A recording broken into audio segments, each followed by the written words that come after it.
अस्सलाम वालेकुम जी, मैं ज़ीशान अपने YouTube चैनल पर आपको खुशामदीद कहता हूँ। अच्छा जी, कोई यहूदी हो और वो इमरान खान की हमायत में ना बोले, ये पाकिस्तान को नुकसान पहुँचाने की बात ना करे, ये हो नहीं सकता। जब से इसराइल मार्ज़े वजूद में आया है, इनके जो पहले वज़ीर आज़म थे, नाम उनका मेरे जहन से निकल गया है, उसने अपनी कौम को बताया था कि अरब आपका कुछ नहीं बिगाड़ सकते, आपको अरबों से कोई खतरा नहीं है, दुनिया में आपका सिर्फ एक दुश्मन है और उस दुश्मन मुल्क का नाम है पाकिस्तान। जब भी इसराइल तबाह होगा, पाकिस्तान के हाथों तबाह होगा, तो तब से ये लोग, इन लोगों ने कोई मौका नहीं छोड़ा पाकिस्तान को तबाह बर्बाद करने का। जब अमेरिका अफगानिस्तान में आया तो इजरायली खुफिया एजेंसियां पाक अफगान बॉर्डर पर ये 10-20 साल पाकिस्तान में खेल खेलती रही, शैतानी खेल। कभी पेशावर में धमाके होते थे, कभी लाहौर में, बलूचिस्तान में पाक फौज के जवानों को निशाना बनाया जाता था, वहां पर धमाके होते थे। तो जब तक अमेरिका अफगानिस्तान में रहा, ये लोग खेल खेलते रहे, पाकिस्तान को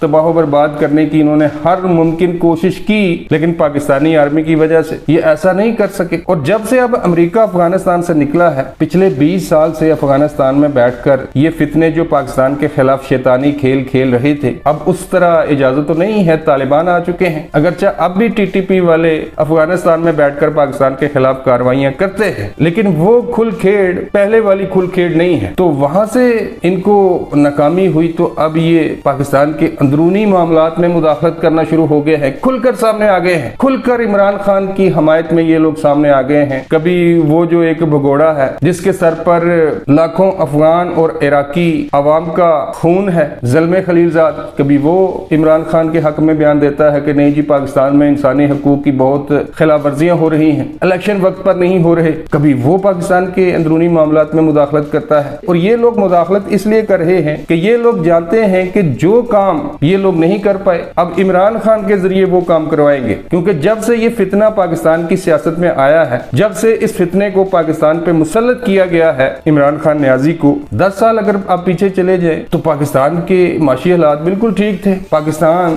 दुनिया की कोई 25वीं बड़ी मैशत के तौर पर सामने आ रहा था, फिर इस फितने को 2 नंबर तरीके से इक़्तिदार में लाया गया। आज पाकिस्तान कहाँ है आप जानते हैं। हमारे जो हमसाए हैं वो पाकिस्तान से कोसों आगे निकल गए, इंडिया और यहाँ तक के बांग्लादेश जो 1971 में पाकिस्तान से अलग हुआ था, उसकी मैशत भी आज पाकिस्तान से बहुत बेहतर है। तो 4 सालों में इस बंदे ने पाकिस्तान की मैशत का बेड़ा गर्क किया, इतना कर्जा लिया जितना पाकिस्तान की तारीख में आज तक किसी भी हुकूमत ने नहीं लिया। बल्कि तमाम हुकूमतों का अगर कर्जा एक साइड पे रख लिया जाए और दूसरी साइड पे इमरान खान की 3.5 या पौने 4 साल दौरे हुकूमत में जो कर्जा लिया गया वो ज्यादा है। एक ईंट, एक पत्थर, एक सड़क, एक पुल नहीं इस बंदे ने बनाया। तो यहूदी ये जानते हैं कि अंदर से पाकिस्तान को कमजोर किया जाए, क्योंकि ये फितना रोजाना टीवी पर बैठकर मासूम सा मुंह बनाकर पाकिस्तान की नौजवान नस्ल को गुमराह करता है कि पाकिस्तान में तमाम बुराइयों की जड़ नवाज शरीफ है। पहले ये नवाज शरीफ को गालियां देता था, अब इसने पाक फौज को गालियां देना शुरू कर दी हैं। आए रोज इंग्लैंड में पाकिस्तानी आर्मी के खिलाफ मुजाहरे होते हैं। पाकिस्तान के जो आर्मी चीफ हैं उनके बारे में ये कहा जाता है वो इलीगल आर्मी चीफ हैं, उनकी तकर्री कानून के मुताबिक नहीं हुई। और ये मुजाहरे कौन करवाता है? इन मुजाहरों के पीछे वही लोग हैं, वही है जिनको 1973 के आयन के तहत खारिज किया गया था, जो आज इमरान खान के सबसे बड़े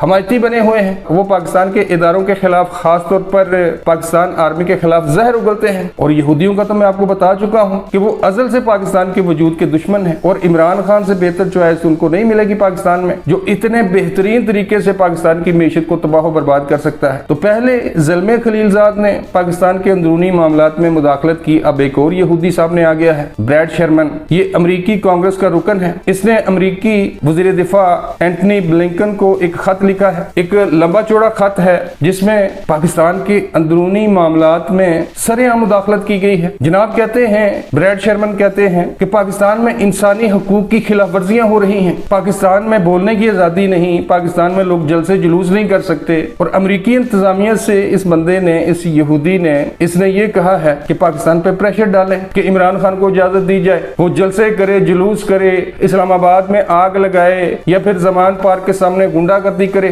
पुलिस वालों पर पेट्रोल बम गिराए, पुलिस की गाड़ियों को तोड़े, उसको नहर में फेंक दे। तो इमरान खान को ये इजाजत होनी चाहिए। आगे कहता है कि शहबाज गिल और एक वो जो भगोड़ा जमील फारूकी, गुज़श्ता साल उन दोनों को गिरफ्तार किया गया था, उनके साथ जिनसी तशद्दुद किया गया था। और अब अली अमीन गंडा गंडापुर की जो गिरफ्तारी हुई है, इस पर भी उस यहूदी को, ब्रैड शर्मन को बहुत गुस्सा आ रहा है। उसने कहा है कि अली अमीन गंडापुर की गिरफ्तारी बायस तशवीश है, अली अमीन गंडापुर को भी खुली इजाजत दी जाए। उसके कहने का मतलब तो यही है। वो कहता है कि अली अमीन गंडापुर को पूरी इजाजत दी जाए। अगर वो रियासत को धमकियां देता है तो उसको इजाजत होनी चाहिए। अगर वो ये कहता है कि मैं इस्लामाबाद पर हमला करूंगा अपने बलवाइयों के जरिए और इस्लामाबाद पर कब्जा कर लूंगा, तो उसको इजाजत दी जाए। वो जो कुछ मर्जी करे, पुलिस वालों पर पेट्रोल बम फेंके, अफगानिस्तान से दहशतगर्द लाए जमान पार्क में और वो दहशतगर्द पुलिस वालों पर हमले करें। तो ब्रैड शर्मन साहब कहते हैं कि अली अमीन गंडापुर की गिरफ्तारी पर उन्हें शदीद तशवीश है, इसे फौरी रहा किया जाए। उनके कहने का मकसद यही है। और आगे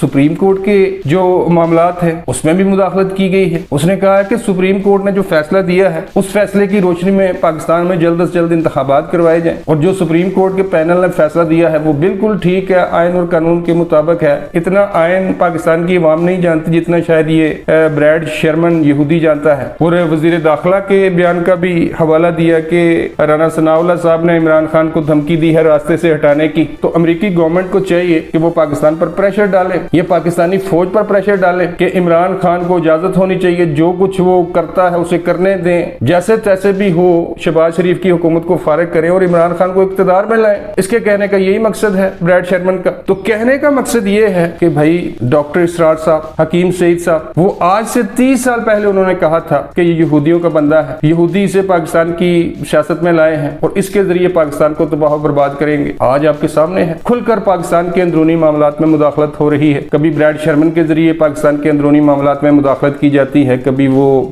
भगोड़ा ज़ल्मे खलीलजाद बयान देता है। यानी जो लोग पहले पर्दे के पीछे रहकर पाकिस्तान के खिलाफ कार्रवाइयां करवाते थे, अब उनकी दीदा दिलेरी का ये आलम है कि सरेआम कहा जा रहा है रियासत पाकिस्तान को कि जितनी जल्दी मुमकिन हो इमरान खान को इख्तिदार में लाया जाए। लेकिन वीडियो के एंड में मैं आपको ये भी बताता चलूं कि ये लोग कुछ भी कर ले, पाकिस्तान इंशाल्लाह क़यामत तक कायम रहेगा। और ये यहूदी इमरान खान के जरिए पाकिस्तान को तबाह बर्बाद करने की जो साजिश कर रहे हैं, इस साजिश को कामयाब नहीं होने दिया जाएगा। अब तक के लिए बस इतना ही। मिलता हूँ किसी नई वीडियो में। अल्लाह निगहबान।